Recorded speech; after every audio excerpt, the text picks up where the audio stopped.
Hello. Obviously I've had quite a lot of attention this last week. I presume it is related to the Skyrim mod I made, or just a hunch.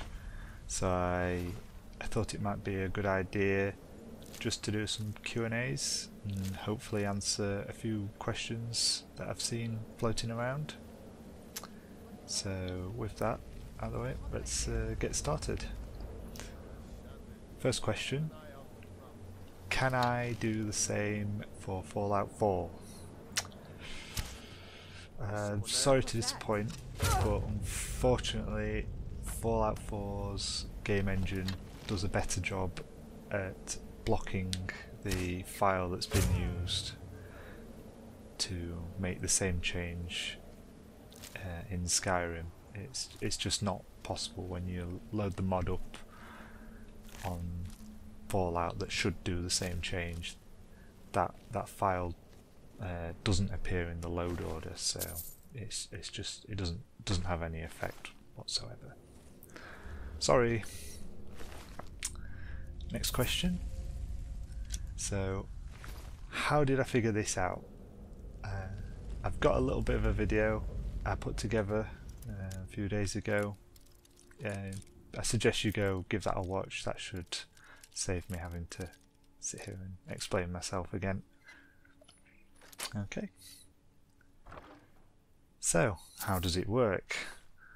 As I've mentioned just a moment ago, Skyrim uses a configuration file, and that file is read when you start the game, when you load the game up from the PlayStation menu for the first time, not from resume or anything like that.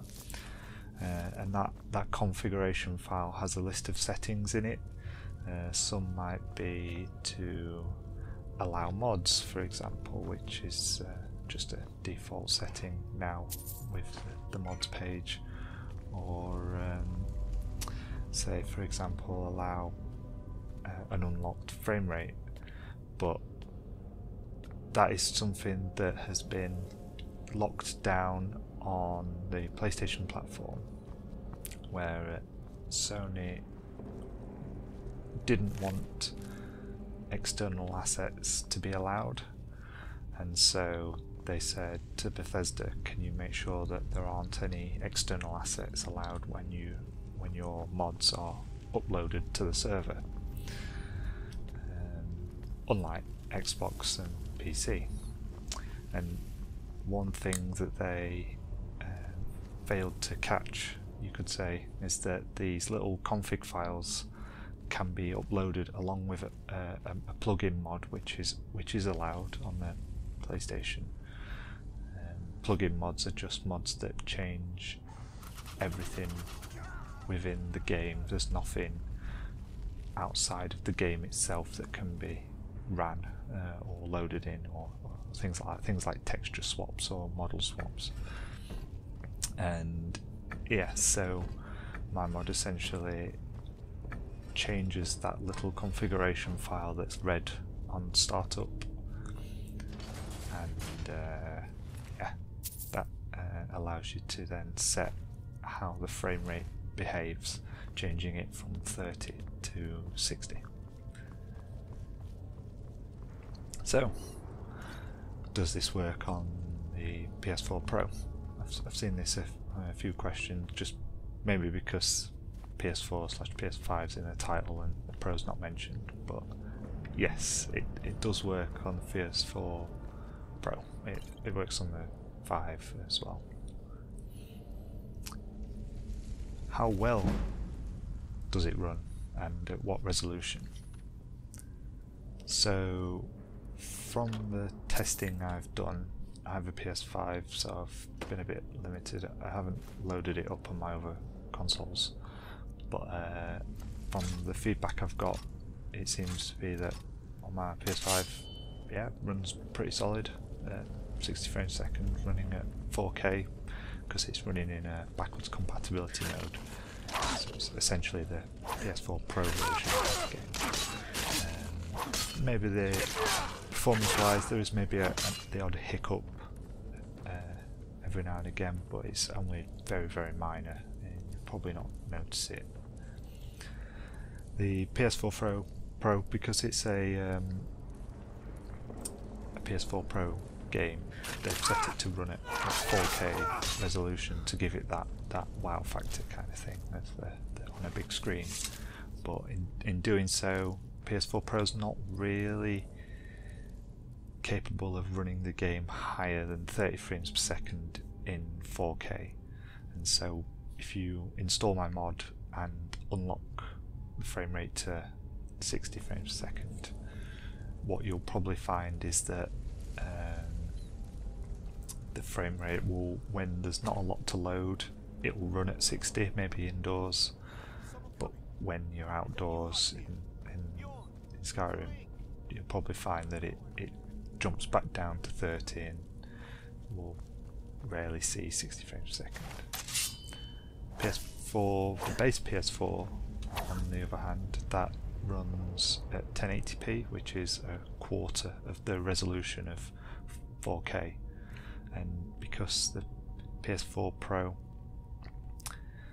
isn't 4 times as powerful as the base PS4, the base PS4 runs Skyrim a lot better, you could say.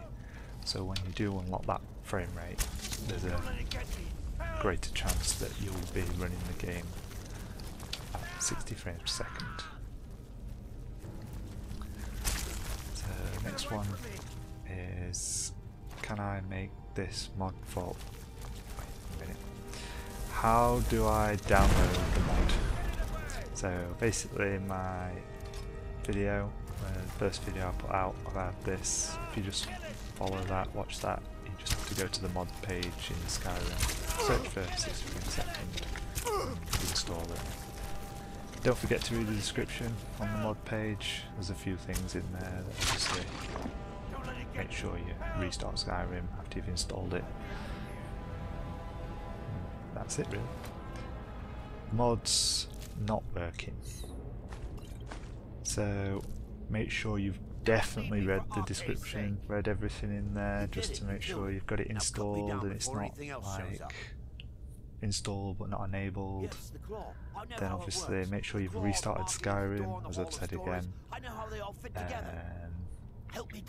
And then the only other thing it could be, it might look like it's not working because maybe you're on a PS4 Pro or you've got lots of other mods which are hurting the performance, and so the game might just be stuck at 30 frames per second because of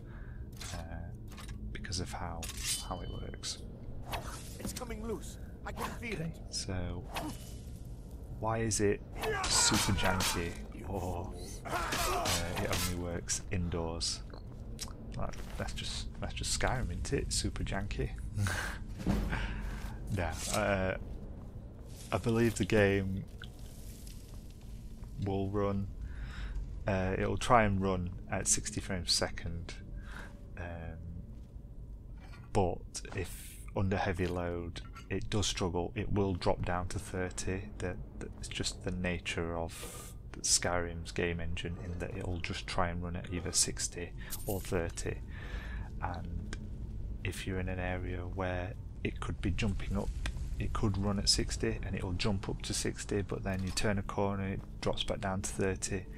It can really feel like really stuttery or janky, as I say, and it'll just not feel right. So best thing really is maybe if you're on a Pro and it is doing that, just maybe not use this mod unless you can put up with the change in frame rate all the time. The other thing is this way of creating mods now that for the PlayStation platform, you could maybe just install my other one I've created, which is just a 90-degree field of view, which will just give you a bigger picture of the game without upping the frame rate to 60 frames per second. So if you're on a Pro and you want a bigger field of view, you might not suffer as much the game trying to run at 60 all the time, which will cause all that stuttering and stuff like that. I do still I'm still haunted by playing PS3 version on release for PS3. That was rough times. I think it was patch 1.4 that they managed to get Sony developers in and sort something out. It ran quite well for a little while, and then they did like patch 1.5 or something like that, and it completely ruined it again. It's like, good job, you just undone all the work that the Sony engineers had put in. And that's about it really. So yeah, if there's anything else you want to know, just leave a comment down below and I'll do my best to answer. Thanks for watching.